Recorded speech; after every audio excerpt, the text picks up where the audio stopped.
दोस्तों कैसे हो। आज मेरा MP ASI assistant sub inspector इन सूबेदार का जो एग्ज़ाम था आज जस्ट अभी खत्म हुआ और मैं जस्ट सेंटर से बाहर ही आया हूँ। तो सेंटर के बाहर तो ऐसी कोई जगह नहीं थी जहाँ मैं अच्छे से वीडियो बना सकता था। तो सेंटर से जस्ट थोड़ा सा बाहर निकला और मैं एक पार्क था, तो मैंने सोचा क्यों ना वीडियो बनाई जाए।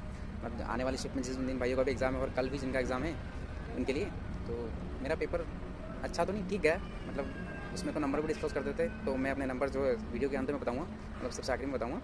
तो जैसे शुरुआत करते हैं तो भाई रीजनिंग, हाँ उससे पहले मैं अगर बात करूँ तो भाई मेरा तो एग्ज़ाम के प्रति जो तो वो था ना, जैसे मेरा जो सिस्टम था वो थोड़ा सा लेक कर रहा था, तो उस बीच मुझे थोड़ी डिस्टर्बेंस हुआ, इंटरनल डिस्टर्बेंस। पर ठीक है भाई, चलता है, एग्ज़ाम का पार्ट है, तो क्या कर सकते हैं उसमें।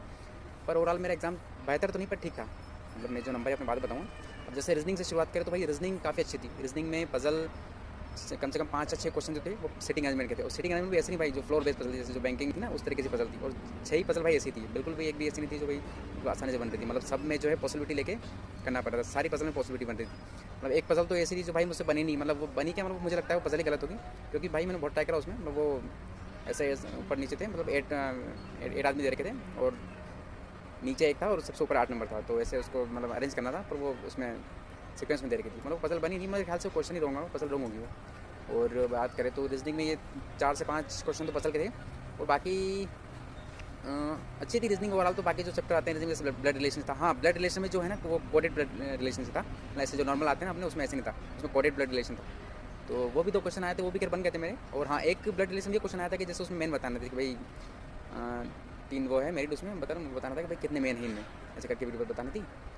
और आगे मैं अगर शुरुआत करूँ तो फिर उसके बाद रीजनिंग हो गया। रीजनिंग ओवरऑल ईजी था, ईजी नहीं था, मतलब कुछ क्वेश्चन अच्छे थे, मतलब टाइम टेकिंग था। जो इन्होंने 2 घंटे का टाइम दिया ना, उस ड्यूरेशन में वो क्वेश्चन बनते थे। और उसके बाद अगर मैं बात करूँ रीजनिंग के बाद, तो रीजनिंग के बाद तो आता है मैथ्स भाई बहुत अच्छी थी। मतलब कुछ क्वेश्चन बहुत अच्छे थे, जैसे एक CI का क्वेश्चन था, वो जैसे उसमें हाफ ईयरली के आपको कैलकुलेट करना था, उसमें 10% रेट दे रखी थी और 2 साल दे रखा था, तो उसको 4 साल, मतलब जो रेट है जो हाफ हो जाती है और जो टाइम डबल हो जाता है, तो वो 4%, मतलब 4 साल के लिए कैलकुलेट करना था CI। और CI भी अच्छा था, मतलब वो थोड़ा पॉइंट में आ रहा था, मतलब कैलकुलेटिव था कुल मिला के कह सकते हैं।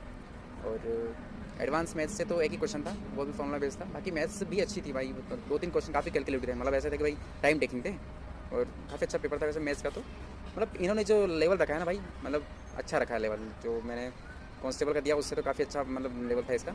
तो और उसके बाद करें भाई GS की, तो GS GS की बात करो तो भाई उसमें जो MPG के है ना भाई, मैंने तो खैर MPG के पढ़ नहीं रखा है, तो उसमें MPG के से काफ़ी अच्छे क्वेश्चन आए थे। मतलब 4 या 5 क्वेश्चन तो बिल्कुल जो सिंचाई परियोजना है ना MP की, उससे क्वेश्चन आए थे कि भाई ये जो सिंचाई परियोजना है किस नदी से रिलेटेड है। ऐसे 3 से 4 क्वेश्चन थे, और 3 से 4 क्वेश्चन रिलेटेड, तो उसमें ऑप्शन में ये थे गोदावरी थी, गंगा था और नर्मदा थी, और एक माही नदी थी जो, तो उसमें बताना था कि ये जो परियोजना, मतलब ये जो सिंचाई परियोजना है ना, ये किस नदी से रिलेटेड